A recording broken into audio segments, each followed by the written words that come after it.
तो नमस्कार दोस्तों, स्वागत है मगन ट्यूटोरियल्स में। उम्मीद करता हूं सब लोग स्वस्थ होंगे, व्यस्त होंगे, ज़बरदस्त होंगे। दोस्तों, माननीय सुप्रीम कोर्ट में आज हम सभी जानते हैं कि एनआईएस डीएलएड मामले की सुनवाई थी और हम ऐसी उम्मीद करके चल रहे थे कि शायद कुछ सुनवाई आगे बढ़ सके और हमें कुछ राहत मिल सके, लेकिन एक बार फिर से एक नई डेट मिल गई है। बहुत से बच्चे ऐसे कमेंट भी कर रहे थे कि सर कुछ नहीं होने वाला है, और हम लोग बार बार उनको एक दिलासा दे रहे थे कि नहीं, पिछली बार नहीं सुना गया किन्हीं कारणों से, लेकिन इस बार शायद ये मामला कुछ अपनी दूरी तय करे सुनवाई का। लेकिन फिर भी वही ढाक के तीन पात कहें, आज फिर से एक नई डेट मिल गई है दोस्तों, 13 मार्च की। बहुत सारी चीज़ें हैं इसमें कहने के लिए और स्टेटस भी मैं आपको दिखा दूंगा, लेकिन इससे पहले मैं कुछ चीज़ें कहना चाहता हूं दोस्तों आप लोगों से, क्योंकि जो इस तरह से मुकदमेबाजी हो रही है वो कहीं ना कहीं कुछ इशारा कर रही है, कहीं ना कुछ कह रही है। सबसे बड़ी बात, दो चीज़ें मैं आपको बताऊंगा। पहली, जब बिहार में ये मामला, हम जानते हैं कि पटना हाई कोर्ट ने एनआईएस डीएलएड के पक्ष में जब निर्णय दिया था, उस समय यदि सरकार या फिर एनसीटी दोनों चाहते तो सुप्रीम कोर्ट का दरवाजा खटखटा सकते थे कि हम इस फैसले को नहीं मानते हैं, हम इनको नहीं रखेंगे, और वो चाहते तो सुप्रीम कोर्ट में वो मामला भी उलझा सकते थे। लेकिन बिहार ने ऐसा नहीं किया। अब यहाँ कोई मैं राजनीतिक बात नहीं कर रहा हूँ, मैं सिर्फ ये कर रहा हूँ कि बिहार में जब पटना हाई कोर्ट ने एनआईएस डीएलएड के पक्ष में निर्णय दिया, उस निर्णय का सम्मान करते हुए बिहार सरकार ने एनआईएस डीएलएड के अभ्यर्थियों का जो नियोजन है उन्होंने कर लिया। अब उसके उलट उत्तराखंड सरकार का देख लीजिए। जब उत्तराखंड जो हाई कोर्ट है, नैनीताल हाई कोर्ट ने भी, हम सभी जानते हैं कि उन्होंने 14 सितंबर 22 को एनआईएस डीएलएड के पक्ष में अपना निर्णय दे दिया। लेकिन अब सरकार वहां की क्या करती है कि वो सुप्रीम कोर्ट पहुंच जाती है। यदि सरकार ये चाहती कि ठीक है, बच्चों का मामला है, करियर से जुड़ा मामला है, बहुत से राज्यों ने रखा हुआ है इनको, और वास्तव में दोस्तों थोड़ा सा मैं आपको यहाँ पे बताना चाहूँगा कि जो ये कोर्स है ये क्यों लॉन्च किया गया था। एनआईएस डीएलएड का कोर्स जो सेवारत शिक्षक है उनके लिए लॉन्च किया गया दोस्तों, और इसलिए क्योंकि वो अप्रशिक्षित थे और उनकी नौकरी खतरे में पड़ी हुई थी, इसलिए जो सेवारत, जो पहले से सर्विसेज दे रहे थे टीचिंग की, उन अध्यापकों के लिए इस कोर्स को लॉन्च किया गया था। और मोटिव ये था कि यदि इनके पास ये डिग्री हो जाती है तो फिर इनके नौकरी पे जो खतरा मंडरा रहा है वो नहीं होगा। और ये कराया गया। आज की डेट में हम कहें दोस्तों तो मोटी मोटा हिसाब ये है कि 14 से 15 लाख एनआईएस डीएलएड धारी है पूरे देश में। अब यहाँ पे बिहार सरकार ने ऐसा नहीं किया, लेकिन उत्तराखंड सरकार ने ऐसा किया। देखिए, किसी भी निर्णय को यदि आप प्रेस्टीज का प्रश्न बनाएंगे, देखिए कोर्ट जाना बहुत आसान है, आराम से आप गए, आपके पास तो कानूनी विभाग है, वहां आप गए और वो मामला आप कोर्ट में लेके चले गए।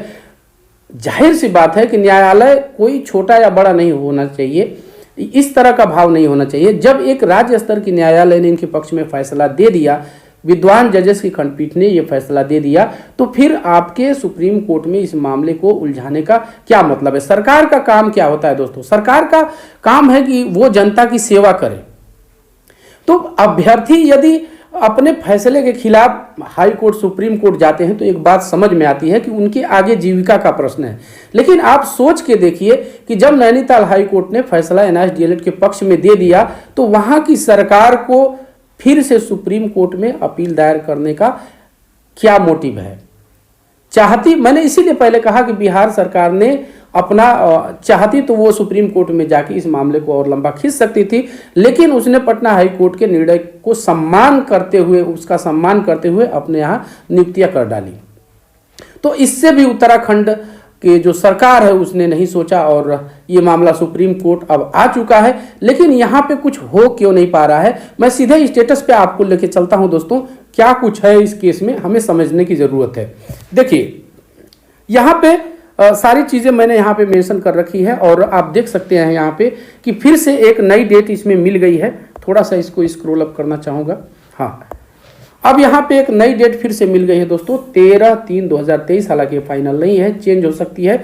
यदि इस पे कोई एप्लीकेशन पड़ती है कि मामला चूंकि बड़ा है और कैरियर से जुड़ा हुआ है, इम्पॉर्टेंट मामला है ये, तो इसकी डेट जल्दी लगाई जानी चाहिए। और नंदन सिंह बोहरा भी काफ़ी प्रयासरत हैं दोस्तों, अपने जो वकील है बीके शुक्ला जी, उनके थ्रू ये काफ़ी एक्टिव है और चाहते हैं कि ये मामला जल्दी से निपट जाए। फिलहाल एक नई डेट मिल चुकी है, लेकिन यहाँ पे थोड़ा सा स्टेज या स्टेटस आप देख सकते हैं। मैं बताना चाहूँगा, pending motion hearing after notice for admission. अभी ये एडमिसिबल स्टेज पे ही केस चल रहा है। इसका मतलब ये है कि अभी भी जो भी काउंटर एफिडेविट है या काउंटर है वो सभी पक्षों ने अपना वहाँ पे दाखिल नहीं किया है। मैंने पहले की वीडियोस में आपको बताया था कि जब तक पूरे डॉक्यूमेंट कोर्ट में सबमिट नहीं हो जाते तब तक कार्रवाई आगे नहीं बढ़ पाती है। लेकिन यहाँ पे एक पैरवी की आवश्यकता है।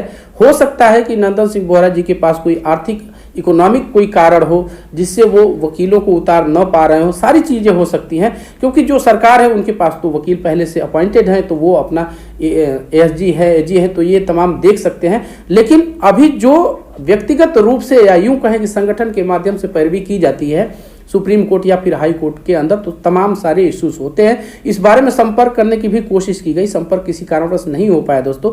लेकिन एक चीज़ जानने वाली है कि कहीं न कहीं पैरवी कमज़ोर पड़ रही है, हम यही कह सकते हैं यहाँ से, और डेट पे डेट मिलती जा रही है। लेकिन इसको हम थोड़ा सा टाल तो सकते ही हैं। यदि पैरवी में थोड़ी सी धार लाई जाए, थोड़ा सी एक्टिविटी बढ़ाई जाए, तो शायद इस मामले को जल्दी से निपटाया जा सकता है, क्योंकि ये भी मामला इतना छोटा नहीं है। और लगभग 3 महीने से आप देख सकते हैं कि 11 नवंबर को ही ये रजिस्टर किया गया था। ये केस जो है 28/11/2022 को ये, और उसके बाद से अभी 2-3 महीने का समय निकल चुका है, लेकिन अभी तक कोई एक ठोस कहें कि नतीजा नहीं निकल पाया है। तो प्रयास जारी है दोस्तों, इस संबंध में जो कुछ भी हो सकता है वो करने के लिए। और आगे भी इस तरह की यदि कोई अपडेट आती है, कोई डेवलपमेंट होती है इस केस में, तो निश्चित रूप से आपको हम अपडेट करेंगे। और आज के लिए इतना ही दोस्तों। चलते चलते हमेशा की तरह एक रिक्वेस्ट जरूर रहेगी कि कृपया आप इस चैनल को लाइक, शेयर और सब्सक्राइब जरूर कीजिए, क्योंकि दोस्तों जब आप ऐसा करते हैं तो हमें एक मोटिवेशन ज़रूर मिलता है। जो भी नई अपडेट होगी, जो भी इससे रिलेटेड खबरें होंगी, वो आप तक हम ज़रूर पहुंचाएंगे। मिलते हैं अगली वीडियो में, तब तक के लिए नमस्कार।